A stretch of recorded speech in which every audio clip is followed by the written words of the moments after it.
Ladies and gentlemen, thank you for standing by. Welcome to Elbit Systems' second quarter 2024 results conference call. All participants are at present in listen-only mode. Following management's formal presentation, instructions will be given for the question and answer session. As a reminder, this conference is being recorded. I would now like to hand over the call to David Ravia, Elbit Systems Investor Relations Director. David, please go ahead. Thank you, operator. Good day, everyone, and welcome to our second quarter 2024 earnings call. On the call with me today are Butzi Machlis, our President and CEO, and Kobi Kagan, our CFO. Before we begin, I would like to point out that the safe harbor statement in the company's press release issued earlier today also refers to the contents of this conference call. As we do every quarter, we will provide you with both our regular GAAP financial data and certain supplemental non-GAAP information. We believe that this non-GAAP information provides additional details to help understand the performance of our business. You can find all the detailed GAAP financial data as well as the non-GAAP information and their reconciliation in today's press release. Kobi will begin by providing a discussion of the financial results, followed by Butzi, who will talk about some of the significant events during the quarter and beyond. We will then turn the call over to a Q&A session. With that, I would like now to turn the call over to Kobi. Kobi, okay. Thank you, David. Hello, everyone, and thank you for joining us today. The second quarter of 2024 yielded positive results, driven by 12% year-over-year increase in revenues, additional growth of our backlog that now exceeds $21 billion, and improved profitability. I will now highlight and discuss key figures and trends in our financial results. Second quarter revenues reached $1,626 million, compared to $1,454 million in the second quarter of 2023. This reflects 12% growth and is the second quarter in a row in which we have experienced low double-digit revenue growth.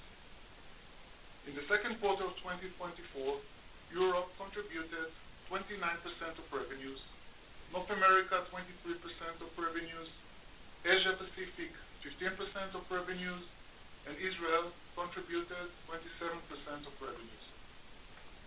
It should be noted that our diverse geographic revenue distribution is a very important factor for the long-term sustainability of our business.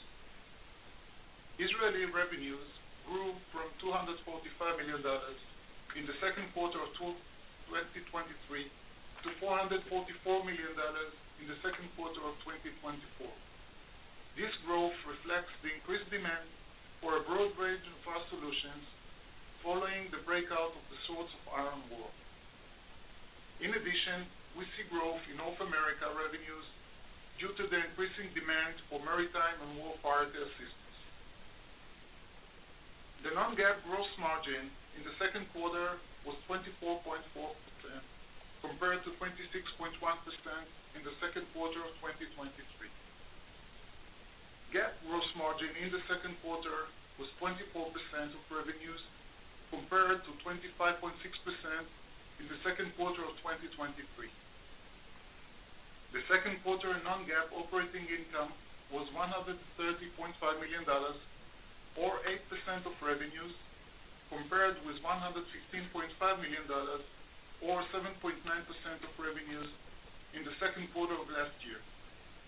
GAAP operating income for the second quarter was $116.5 million, or 7.2% of revenues, compared to $101.6 million, or 7% of revenues in the second quarter of 2023. This growth in operating income and expansion in operating margin are the result of increased operating expenses efficiency. The operating expense breakdown in the second quarter was as follows. Net R&D expenses were $116.8 million, or 7.2% of revenues, compared to $93.4 million, or 6.4% of revenues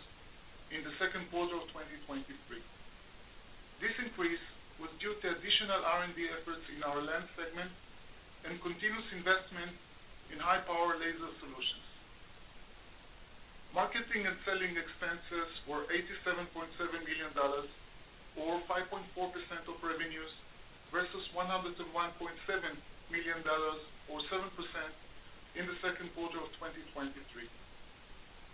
G&A expenses were $68.7 million, or 4.2% of revenues, compared to $75.4 million, or 5.2% of revenues in the second quarter of 2023. Financial expenses were $29.1 million in the second quarter of 2024, compared to $32.1 million in the second quarter of 2023.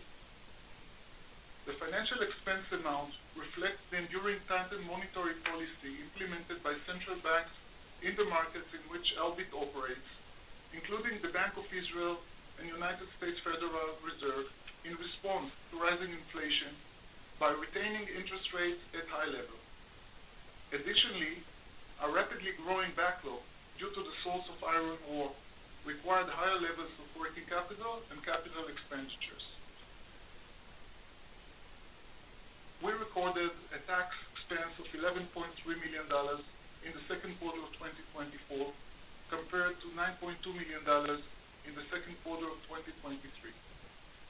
The effective tax rate in the second quarter of 2024 was 13.2%, compared to 13.6% in the second quarter of 2023.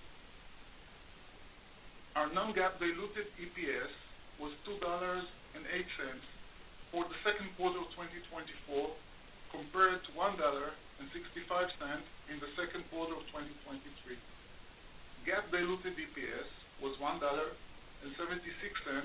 for the second quarter of 2024, compared to $1.40 in the second quarter of 2023. We can see a 26% increase in both non-GAAP and GAAP diluted EPS in the second quarter of 2024 compared to the second quarter of 2023. We remain focused on profitability with the aim of achieving additional growth in the next quarter of 2024. I will now review the second quarter of 2024 year-over-year performance of our business segments. Note that our segmented disclosure is provided on GAAP basis. Aerospace revenues were almost similar year-over-year, with small 1% decrease. T4I and cyber revenues increased by 11% year-over-year, mainly due to radio system sales. ISTAR and EW revenues increased by 9% year-over-year, mainly due to electronic warfare and electro-optic system sales in Israel and Asia Pacific. Land revenues increased by 37% year-over-year, mainly due to increased munition and munition sales in Israel. Elbit Systems of America revenues increased by 11% year-over-year.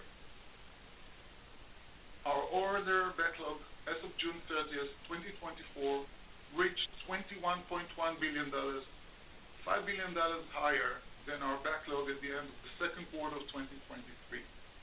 Approximately $2.5 billion of this increase came from Israel. In the second quarter of 2024, the company recorded new orders of $2.4 billion, of which $1.1 billion came out from the Israeli market. Approximately 69% of the current backlog is attributable to orders from outside of Israel. Approximately 43% of the current backlog is scheduled to be performed during 2024 and 2025, while the rest is scheduled to be performed during 2026 and after, which demonstrates the potential growth of the company. Operating cash flow for the 6 months ending 30th of June 2024 was $26 million inflow, compared to $210.7 million outflow for the same period last year. We continue to increase inventories to support the increasing backlog. The board of directors has declared a dividend of 50 cents per share. I will now turn the call over to Mr. Machlis, Elbit CEO. Butzi, please go ahead. Thank you, Kobi. I would like to start by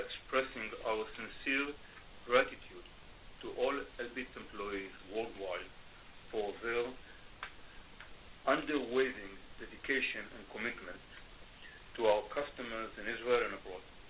Our workforce deserves special recognition for their extraordinary efforts over the past several months in meeting the urgent needs of the Israeli MOD during the recent conflict and supporting our international customers.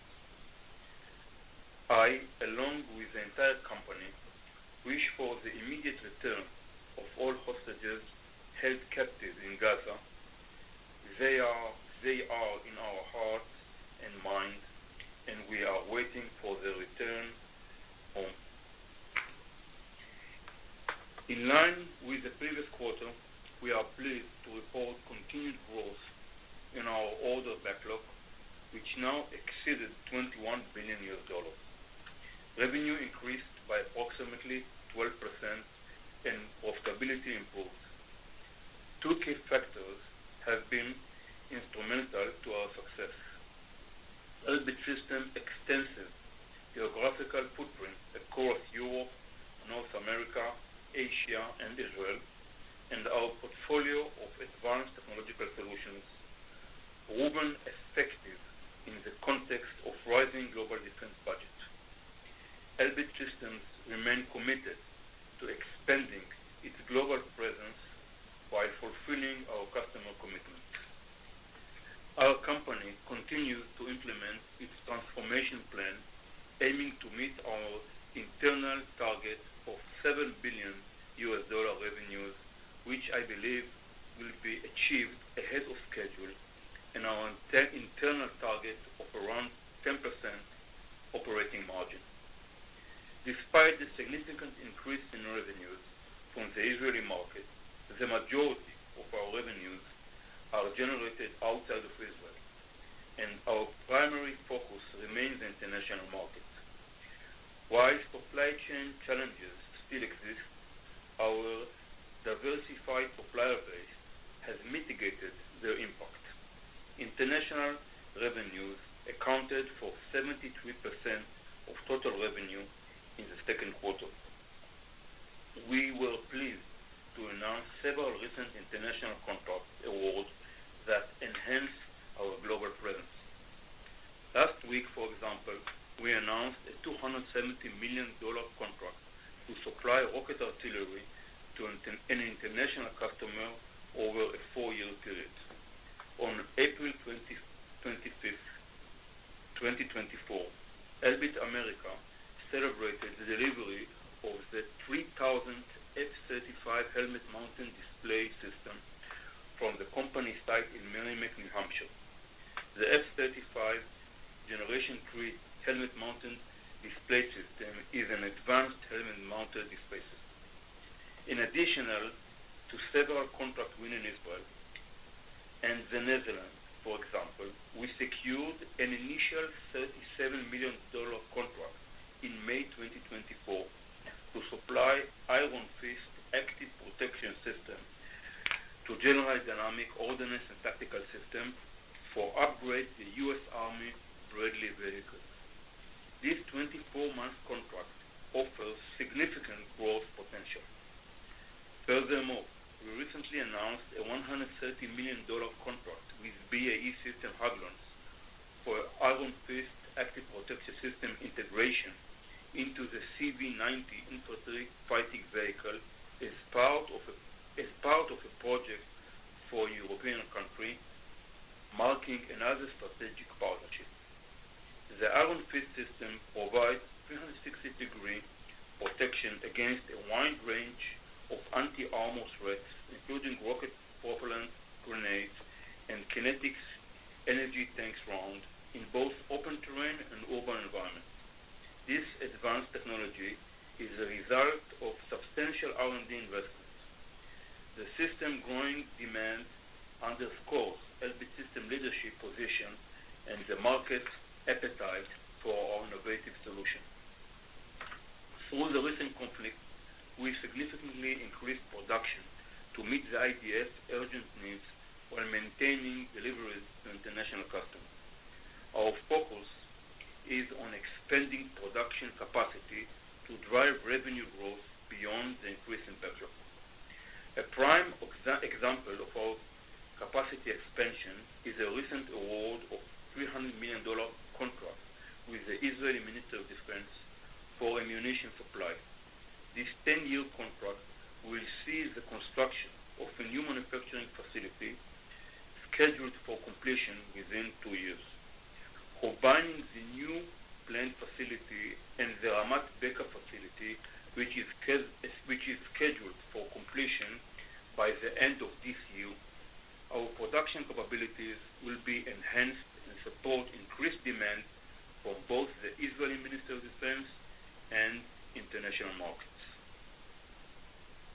In support of the surge in demand, we are also adding shifts and recruiting hundreds of new employees.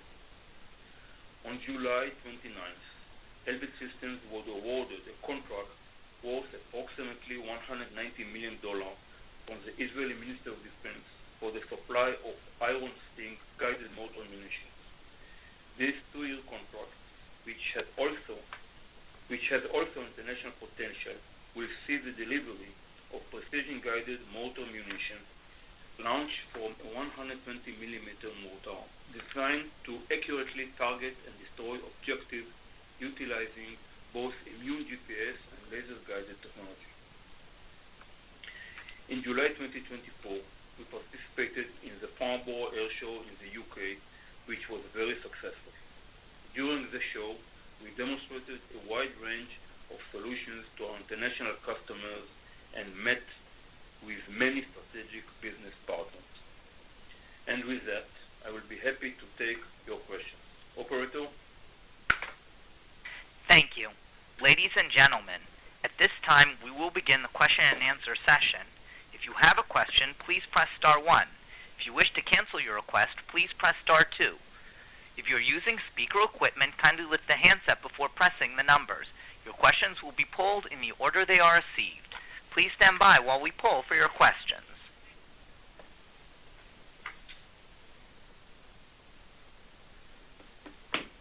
The first question is from Pete Skibitsky of Alembic Global.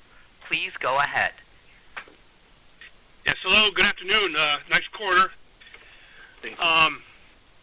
First of all, a comment, just the backlog growth has been very impressive. It looks like backlog has grown about 40% since the end of 2022, which is just incredible, frankly. I would like to make sure I understand the gross margin dynamics a little bit better. It's obviously we've seen your geographic mix of revenue shift to Israel, and it looks like that's, over the last 3 or 4 quarters, that's brought some gross margin compression. And I'm just wondering how we should think about the margin dynamics going forward in light of, Butzi, it sounds like you reiterated that 10% operating margin target, which I think is set for 2026. I'm just wondering, in light of the gross margin compression, how you guys attain that 10% target. Thank you, Pete. It's Kobi. Actually, we see a $5 billion increase in backlog just over the last year. So that is an incredible increase in our backlog. And of course, with this increase, we also watch the backlog profitability, watch it very carefully. So as you mentioned, we see a lower GP level, but you see a higher OP level. So with the sales in Israel, we see much lower M&S expenses, and the total result of the OP level is in the same level of the company profitability. So we don't see any issue, and we actually now we believe that we are in a very good position to have the 10% OP profitability non-GAAP in 2026. As well, you can see a different OP profitability between the segments, and also GP profitability between the segments. We disclosed in the last annual report the segment profitability, and you see there the OP profitability, which is quite different between the segments. And you see there a decline in the profitability in the U.S., which we see now this year a much favorable outcome in the U.S., which support our prediction of continuous OP profitability expansion. So the management is closely monitoring this issue of profitability, and we are certain that even though the mix this quarter was less favorable in GP terms, we can see the continuous growth in meeting the 10% target that internal target that we believe in. Okay, that's very helpful. Yeah, and I did note it looks like SG&A altogether for this quarter was less than 10% for the first time, I don't know, at least in quite a while. And so that's a trend that we should expect will continue so that you can get to your OP target, it sounds like. So thank you. You noticed the increased operating expense efficiency that we see very strong in this quarter. A very strong operational efficiency, which compensated, even more than compensated for the decline in the GP profitability. Okay, that makes sense. Just last one for me. I noticed, cash flow did improve this quarter, and really for the first half of 24, it's much better versus the first half of 23. Do you expect you can be free cash flow positive for 2024 in light of the pretty good start to the year? So we are very positive on this. I cannot give you a certain answer as of the profitability, which we can monitor much closer. It of course depends on the continuous payments from the Ministry of Defense in Israel, which paid accurately during the second quarter. So we had a very positive factor of payments from the Ministry of Defense in Israel. We cannot guarantee that it's going to continue to the rest of the year. And there are many other different variables and moving parts, especially the fact that we need to be ready with inventories to support the growth of the company, expected growth, and again, some issues with supply with our supply chain that are still pushing us for additional inventories that we need to keep. So that is, of course, keeping the cash. This is, of course, stressing the cash, but to give you a bottom line, we sure expect a positive free cash flow for the annual, for the 2024 year. It's good to hear from you.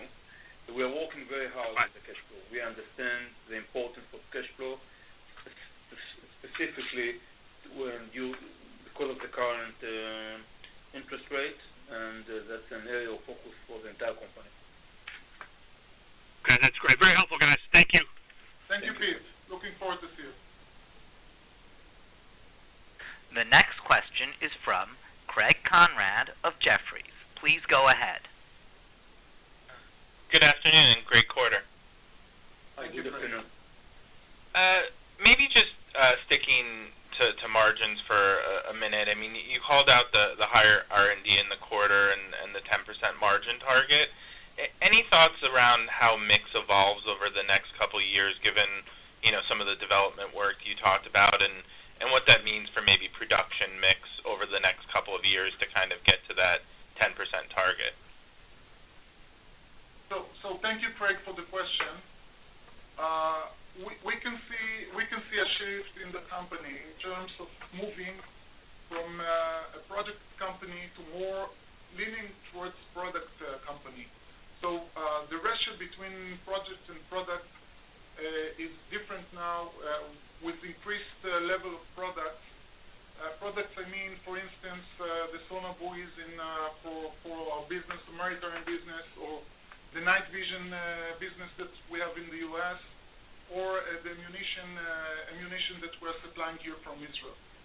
The fact that we see more product mix and a ratio of product mix is higher than we had in the past is very supportive in terms of our profitability.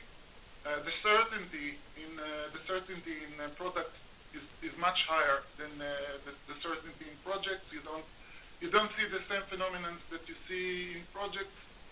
We are still a project company, but the fact that the ratio of products is increasing is very supportive in our profitability targets. And then maybe just transitioning to land. I mean, obviously growth was very impressive in the quarter and has been very impressive the past couple of quarters. I mean, how do you think about the runway there? You know, are there any near-term capacity constraints, just given you called out some of the elements of CapEx, and any way to think about the impact of the capacity coming online, you know, relative to the overall land business? So as you mentioned, land segment was very strong this quarter. We saw 37% growth from the same year-over-year, from the same quarter in 2023. And with that, of course, we need additional investments, additional CapEx investment. We are going to inaugurate the new facility in the south of Israel, Ramat Beka, as we call here, in the end of this year, which actually gives us additional capacity, increasing dramatically our capacity, increasing efficiency as well, with many technologies, robots, cobots, and additional production stream, which is more modern than our old facilities here in the central of Israel. So that is going to give us a lot of capacity mostly for the land business, but not just for the land. We have investments that we were doing here in Israel and around the world. For instance, we inaugurated a new facility for UAVs here in Israel, in a location in Israel. We are growing our capacity in the factories in the U.S. For instance, our Charleston facility in the U.S.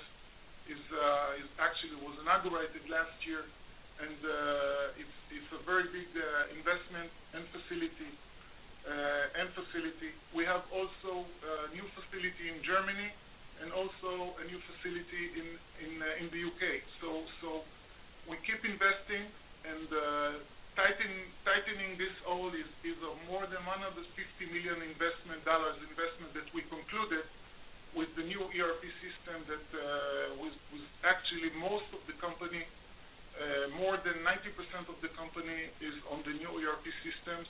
And really, without this ERP system and without this investment, we couldn't support this double-digit growth that we see now in the company. And then just last one for me, and maybe this is somewhat tied to the last question. You mentioned Charleston, but the Americas really seemed to turn in the quarter. It had been, you know, somewhat weaker the past couple with a nice uptick in Q2. What's driving the U.S. facing business, just given, you know, it kind of moved more in line with what we're seeing out of peers domestically? Any particular drivers of that normalization to call out? Hi, good afternoon, it's Butzi. We see a different picture, actually. We see a growth of 10% in the U.S. market. The last quarter, our revenues in the U.S. were approximately $370 million in comparison to the previous quarter last year, which was about $337 million.